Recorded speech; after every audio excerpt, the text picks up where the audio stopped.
morning, everyone. Welcome to the Monday Morning Golf Wrap, of course, brought to you by the Myrtle Beach Golf Authority.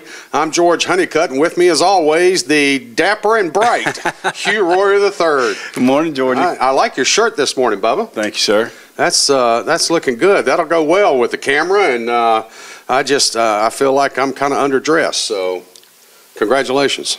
Yeah, you made me feel bad already. On what do you know, Jeff? Monday I finally outdid George in something. Yeah. Yep, you did. Buddy, it's good to have you. What an interesting weekend in the golfing world. I tell you what, there was some crazy stuff happening, wasn't it?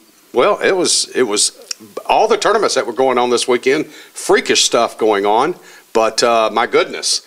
How much fun was that watching the drive, chip, and putt contest at Augusta National yesterday? Those kids had to have the absolute time of their lives. I mean, obviously it's a once-in-a-lifetime experience, but, I mean, to see, those kids, and I'm at Augusta, I'm hitting shots at Augusta. Oh, not only are they hitting shots, but you look at the final putt that they were putting the quote-unquote leaders on in each age bracket. Right there on number 18 green, they had set them up basically for the prominent area where mostly every player coming up 18 on Sunday afternoon, the hole placement is at Sunday hole placement. And they're setting these kids up with that 20-footer, that's it moves a little bit from right to left, just a hair, and then it flattens out right there. But boy, is it slick as goose coming. You know what? But my goodness, just in the higher kids bracket, the age of 14, 15 males, those two young men that ended up making the putt, and including the last player that came up, it was either the third or fourth guy had made the putt.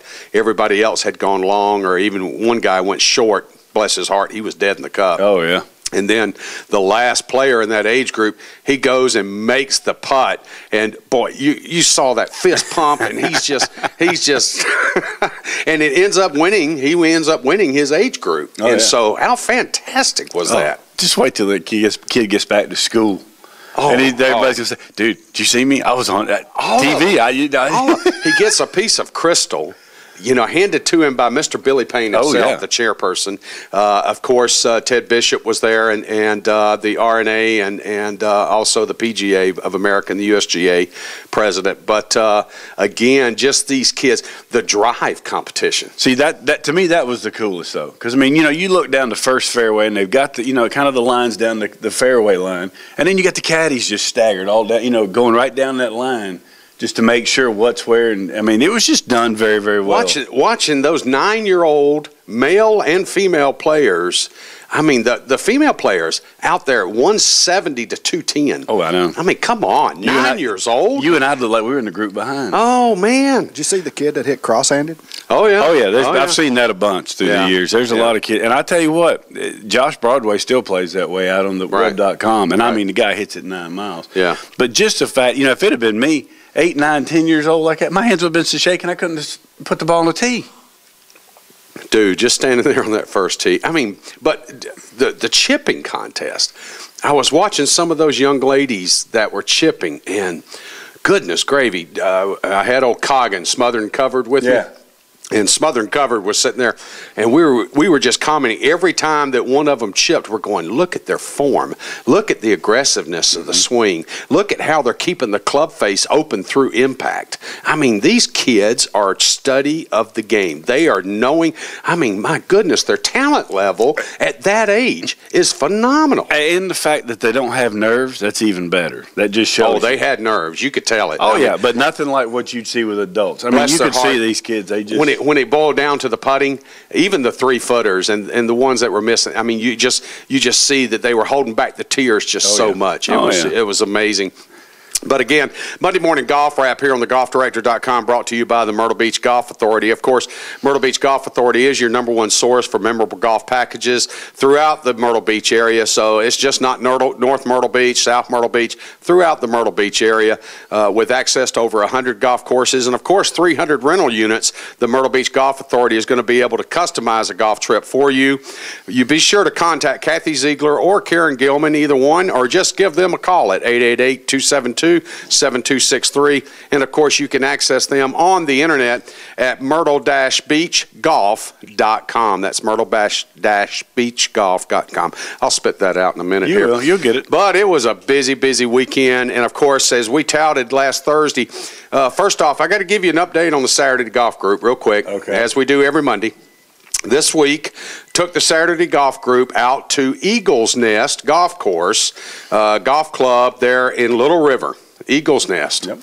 And this was my first chance to play the golf course. Of all the years I've been coming here, living here, this was my first chance to play the golf course. I want to thank Mr. Elliott for getting us out there, but I got to tell you, the service, the staff, they could not have been more pleasant welcoming us to the course. I will say that on the first tee box, we actually had a pollen storm that we had to play through. You're standing, buddy. That's just time of year in the South. You got to get used to that. Dude, man, the wind picked up and we got a gust of wind, and I was standing there with Jim Fellner and Coggin from Atlanta, and several of the other guys were behind us. You know, we're all waiting to go, and I mean, literally, people disappeared. We lost them. I had on a pair of light-colored shorts. I looked down, and they're total yellow. I had on my new white DNA FootJoys, and they're totally yellow. So I'm sitting here going, man, I look good in yellow. I do. I've determined that I look good in yellow.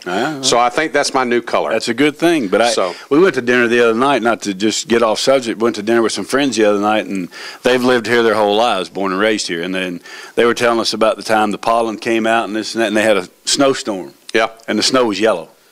The snow was yellow. And I was like, you got to be kidding me. This just could go too many bad directions. That's a good story. It was interesting. That's a good story, but I will say what a pleasure it was playing Eagles Nest. We had a blast. It's a fun little old golf course. It is. It's old school. It reminds you a little bit of Pinehurst. Yeah. It with the tree-lined fairways, the undulation changes, the elevation changes. The greens are somewhat small, but yet they've got some undulation in them. They got some slope to them. You've got to pay attention. Yeah, you do. There's no doubt about it. And again, we thoroughly enjoyed it. And the way I gauge the golf courses, and I tell the owners this when we set up, bring the Saturday group out there, is we have a very democratic system with the Saturday group. And what I do is I open up the floor for conversation about the golf course we're at, and I say, I give it to them. I say, gentlemen, look, I said, would you come back and play this again if I set it up? And, you know, we get mixed emotions. We get mixed responses. There's some courses that the guys just say, look, we just never want to come back. We had 13 guys Saturday. All 13 voted yes, I would come back. And so that just spoke volumes about Eagles Nest. It just tells you Eagles Nest is a fair golf course. It's not overly difficult, though they have some really good holes on it. I mean, some difficult holes. But everybody, it's a golf course everybody can play. Well, it is, and I think that what Mr. Elliott and the other managers and the authority out there at Eagles Nest, they're doing some good things. I talked with the green superintendent. They have some plans for some new tee boxes. They're working on the greens themselves. However, as I said, there was about 2 or 3 greens that were, you know, right there, not dying, not going away. They were just a little spotty. But the other 15 greens, fine. They were perfect. And you look at the ones that you were talking about. I mean, you know, Rick decided this year he wasn't going to overseed the greens, so he left them dormant, which honestly that's the best way to go with Bermuda grass anyway, because it keeps the speed. It helps keep kind of the firmness of them. But you've got a couple of greens that kind of sit back in that swampy type area, and that's the ones that don't get the air circulation. And those are the ones that were the weaker of the 18. But however, on 15 of them, I had PGA professional Jim Fellner with me in my group, and you know, Jim just kept making a comment. He goes, boy, this is a good green. This is a good green. You know, this one rolled. I mean, we never had a comment that, oh, that one bounced offline or we got a bad break there. The greens, every one of them, including the 3 you mean Coggin didn't complain? Oh, Coggin complained all day, dude. We're going to take him to Augusta. He complained about something. Scattered and Smothered would complain as he's driving into a front gate at Augusta National. I mean, you're absolutely right. He would complain about that. So the point is, everybody had a blast. We had a good time, and so thank you to Mr. Elliott for getting us out there, and we'll definitely be back. There's no doubt about it. The boys sure he'll unanimously be glad to hear voted. That. Absolutely. I also want to send a shout out to our friend Jimmy Biggs for his pick at the Kraft Nabisco, the 2014, the first major in the LPGA Tour year for 2014. And Jimmy, of course, last week predicted the overall winner, Miss Lexi Thompson. So congratulations to Jimmy for doing that. And for that, Jimmy, you get the opportunity to come back on air with Hugh and I. So congratulations for that. That just means he'll be wearing baby blue next time we see him. You know that.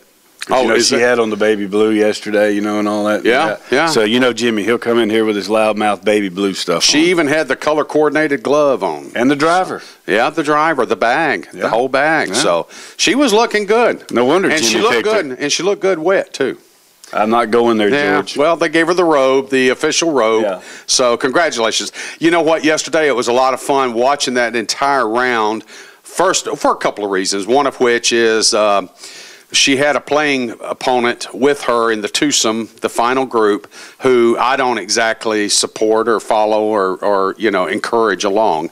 But however, it made for some good drama, some good golf, but Lexi just came right out early in the final round and put off four quick birdies, put up four quick birdies, separating herself from the rest of the field, and she just never relented from there. She just kept it going. It's the old saying, George, from being here from the South. It's the whipping of a redheaded stepchild. I mean, she never gave Michelle a chance to make her run at her. And then we talked about before we went on air. I mean, you can see Michelle she's playing safe. She's playing scared, trying to get the ball in play, never really attacking and trying to get back in the ball game. Well, there was several comments made both on the social media outlets and also too on the television coverage that as they finished 8, went into 9, and then made the turn and played 10. The comments were being made, now's the time. You got to go now. This is where you press. Oh, yeah. And if Lexi isn't making birdies, then you have to capture the opportunity and make the birdies to make her then start pressing to protect her lead. However, Michelle, just for whatever reason, I hit 5 woods on the par 4s. I hit the little stingers. I'm going to leave myself 185 plus out.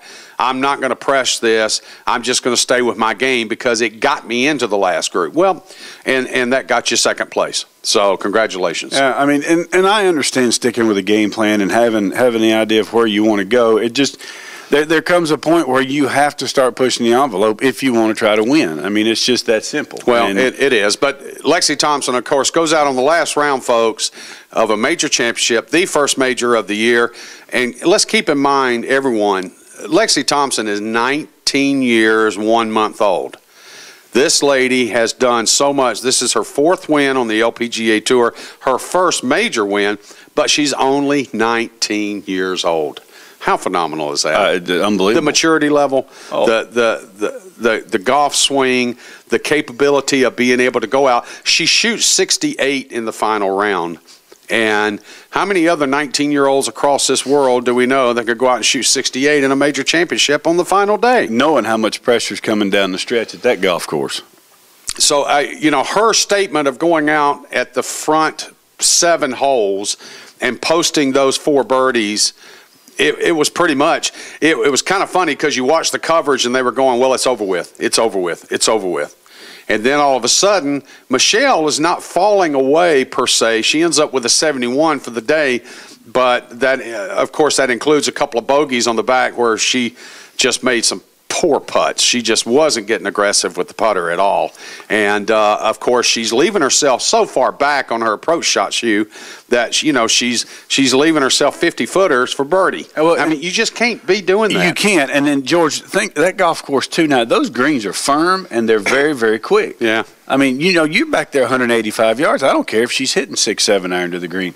It's hard to get the ball close. Well, she was hitting the 6-7 5 irons in some instances where Lexi was hitting 9s and 8s, and the biggest iron she was hitting was 7s all day. Yeah. And so, again, Michelle was out driving. When Michelle pulled out the big dog, she was out driving Lexi. Oh. She, actually, on 2 or 3 different holes, especially on the back. Distance is not the issue. Michelle was out driving her. So, again, yeah, it's great that you got length, but, you got to get aggressive in your course the way you're attacking the golf course when you're behind. And so she just looked like she never wanted to do that for whatever reason. And I'll tell you what, though, and as much as we've sat here and jumped all over her and bashed her, I mean, the young lady has been playing better as of late. Well, she just finished second in a major. Pretty solid rounds of 67, 71, 68, 71. Maybe she's just getting back comfortable in that situation, George. All right. Well, okay, so Hugh, I mean, the girl finishes, the one I picked finishes third. Now, you're not going to give me any credit there either. Stacy played well. Yeah. She did play well. Mine likewise finished just basically one shot behind Christy Kerr. Again, here's the old timer, if you want to call her that. Yeah. 40 LPGA Tour wins. Christy Kerr finishes tied for fourth with Shiri Pack. I mean, C. Reed just. Bless her heart. Where's she come from? She's just come out of nowhere. Where'd she come from? You just took the words out of my mouth. I was like, we haven't talked about her at all. No. And all of a sudden, poof, here she is again. She's been on tour over 15 years. Oh, yeah. Isn't that amazing? Oh, yeah. And, I mean, she doesn't look a day over 22. Yeah. So it's, and I tell you what, amazing. now, when I was with Jenny Arsenault up in Rhode Island for the Women's Open a few years ago, we played a practice round with Sayri Pak. That girl can bomb it, too, now. Oh, yeah. Oh, boy. Yeah, she can pang it. Shan Shan Feng ends up also basically she ends up in sixth place, but she had a very good tournament. Again, Angela Stanford comes up and finishes with an even par 72. She ends up at 284, tied for seventh with Azera Munoz, who we have deemed as having the best looking pair of shorts on the tour. So you have. I have. I'm staying sorry. out of trouble. Okay, all right. Miss Heather won't mind. Charlie Hall, who again, a brand new name on the LPGA Tour. She goes out, finishes with a 76. A little tough day, but my goodness, her 66 on Saturday just really opened up a lot of eyes to her in her game. Absolutely. I mean, literally 13 months ago, Charlie Hall had never played a quote-unquote official golf tournament 13 months ago. So that's amazing for her to get this finish in her first major championship. How did you know that? That's unbelievable. How did you know that? That's unreal. George comes up with, how did I know that? You got too much time on your hands. That's right, bud. I just do my homework getting ready for this broadcast. Yeah, I hear you. Compared to most people. Uh-huh. So Lexi comes out, finishes 14 under par. She wins by 3 over Michelle. She wins by 7 over third place finisher Stacy Lewis. She wins by 8 over Christy Kerr, over Siri Pak.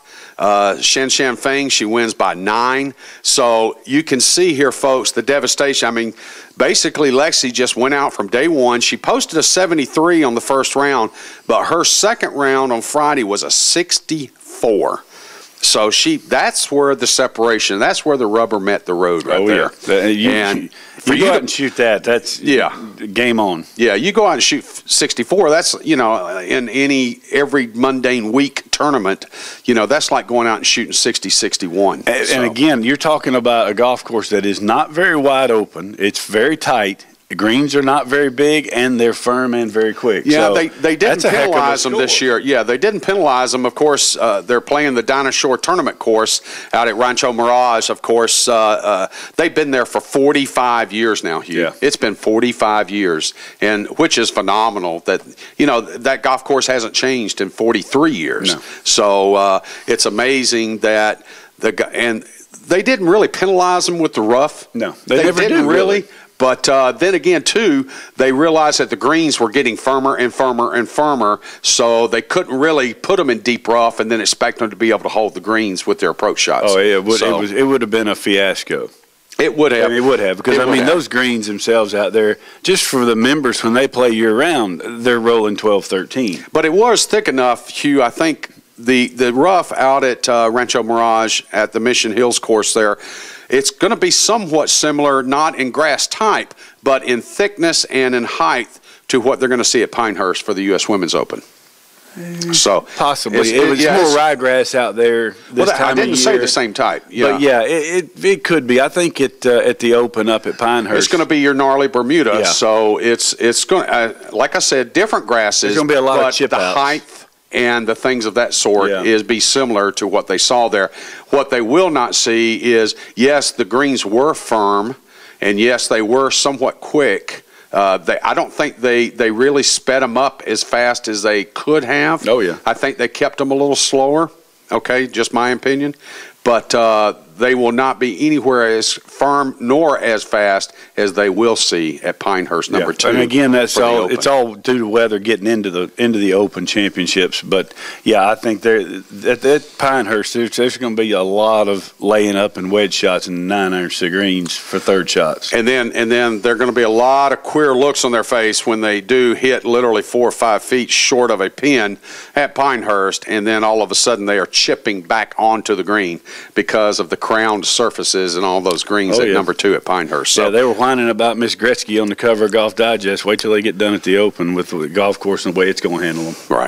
Right. So, again, hats off to Lexi Thompson. You made a statement, young lady, and we're so very proud of you. Congratulations for your 4th LPGA Tour win, your first major championship, and I think your first of many major championships. Lexi wins $300,000 for this win, of course, and so it's one of the richer purses on the tour, and it couldn't have gone to a nicer young lady, so congratulations to her. Let's jump over real quick, Hugh, to the Shell Houston Open. Of course, this is the Monday Morning Golf Wrap being brought to you by thegolfdirector.com and presented to you by the Myrtle Beach Golf Authority. Again, you can contact the Myrtle Beach Golf Authority for hot golf deals, custom Myrtle Beach golf packages, and the widest variety of accommodations in the area. The Myrtle Beach Golf Authority takes the worry out of your golf package vacation needs.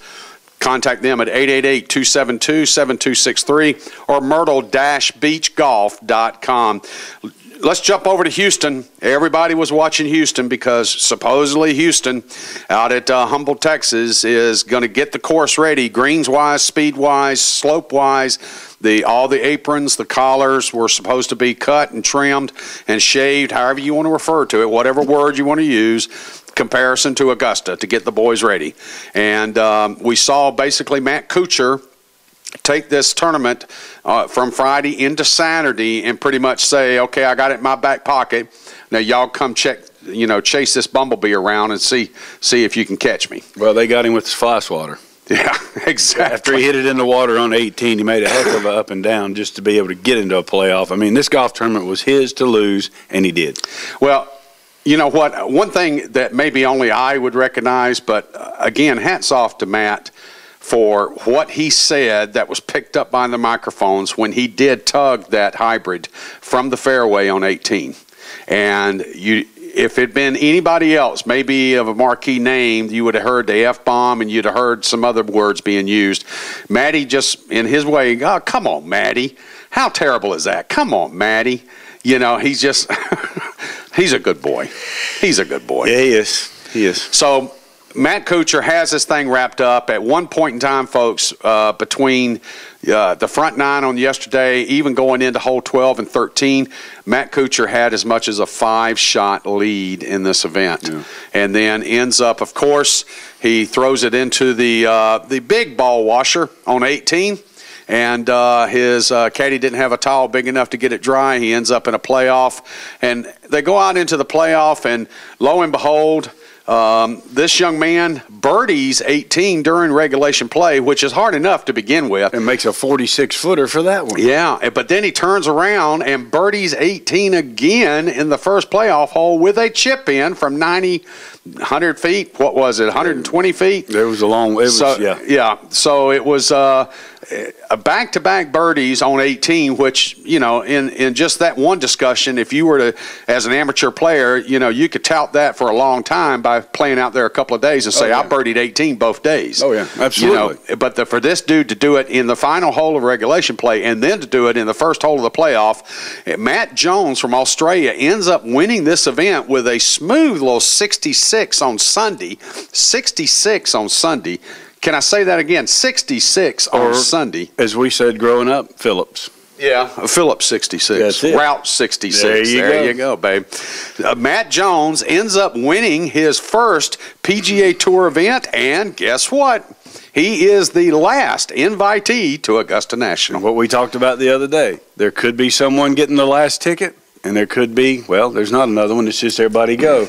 And this young man stepped up, and he grabbed that last ticket. And interestingly, during the post-tournament interviews, Matt was the first to confirm that, no, he had never been to Augusta, and he had told himself his entire career, he goes, I am not going to step on that property until I get an invite to go play. So he has never been there. He has never walked the grounds. So what an experience for him. This morning, he's catching that flight to Atlanta, getting shuttled out to Augusta. Oh, I bet he got there last night, and he's out there right now. Maybe he did. Maybe he went ahead and ponied up some of the money that he didn't have. Oh, yeah. You know. He got him a private jet, and he flew in there last night, and I promise you, he is out there this morning, folks. And you know what? Matt Kuchar's probably good enough that Matt probably let him fly with him over to Augusta. And Matt probably said, hey, let's play in the morning till 10:30, 11 o'clock. Yeah. So that's just kind of guy Matt is. But I tell you what, to get that golden ticket, you know, to be able to go to the Willy Wonka's chocolate factory, that's it right there, bud. Yeah, that's it. So congratulations to Matt Jones picking up $1.152 million, 500 FedEx Cup points. He shoots 66 on Sunday. Matt Kuchar ends up with an even par 72. Sergio Garcia, my pick for this was basically he tried to make a run, but he ends up with a 70 on Sunday to finish in basically third place. Then you've got right behind him Cameron Tringali, who it was good to see Cameron there. You know, another Georgia Tech boy. Yep. That it was good to see Cameron playing well. 4 solid rounds of golf. Yeah. I mean, you know, Ricky Fowler played very well. You know, nice to see him kind of play steady and consistent. You know, and then... Well, I got to jump down the list here to my pick for the Masters, and I mean, I was watching him play yesterday, what a little bit they were showing. I was doing a lot of following on the internet, Hugh. And my boy Rory posted a smooth little 65 yesterday. Folks, did you get that? A 65 for Rory McIlroy. Oh, man, he's prepped. He's ready. Dude, watch out. Okay. I mean, I was going to say, it's a heck of a round, and if you're looking for a tune-up, that's a good one. I just look at it from this standpoint. You think he's ready because he shot 65 yesterday? Well, he shot 74 the day before. So the consistency has got to, you know, it's got to get more involved. You think so? I mean, you look at Sergio now, no offense, you know, fairly solid. Serge. You 67, look at Kuchar, Sergio, 67, 65, 73, 70. You know, and the golf course obviously played hard on Saturday because there were a lot of high scores. There were. It was playing, Saturday. Saturday, I have that stroke average was actually 73.45, something like that. They had rain, you know, a little bit of rain and a lot of wind and stuff. So, I mean, you know, I like that. I agree with you. It's a great prep and it's a great walk into Augusta to get ready. But, you know, at Augusta, you know how it is. You got to be solid. It's got to be consistent. Right, you do. And again, though, it proved to me again yesterday, if he's somewhat out of the limelight, then coming down on Sunday, he could go out and shoot a 65, 66 at Augusta to jump back up into the leaderboard and catch some people by surprise. I think if he's in the forefront, if he's on the leaderboard, if he's up there at the top, he's getting all the press, he's getting all the pressure, the nerves, then I don't believe he'll pull it off. Well, but and then see, now you're playing right into my wheelhouse here. Well, you understand that? okay. Because, hey, here's the thing. You're the pro. If this guy is getting paid the money he's being paid by Nike, and he is getting the press and getting the rankings and whatnot, when he is on the leaderboard and he is in front, you got to close the deal, George. Okay. You got to be able to step up. I mean, LeBron steps up, Jordan stepped up, Marino stepped up. You know, you look at Elway. They weren't scared. Hell, LeBron slept past his damn showtime the other day for the game. Yesterday, actually. I mean, sometimes the pros just need to, you know, kind of warm themselves up to the situation. And then they come in and just take it. Okay? Watch for Rory. Watch him. Will you go get my duck waders for me, please? It's getting deep in here. Watch him. He may surprise you. Yeah. Okay. Okay, but, you know, hats off to Jimmy for making the Lexi call. Oh, I'll give it to Jimmy on the Lexi call. He and I both blew our call on this one. For Augusta? He and I both, our call here for this tournament. Oh, yeah. See you later. Yeah, gone. Yeah, his call for Augusta and my call for Augusta. In this one, your guys, both of them. Your guys were sweeping the parking lot. At least mine had the gumption to play the 2 rounds and finish. Yeah, well, you know.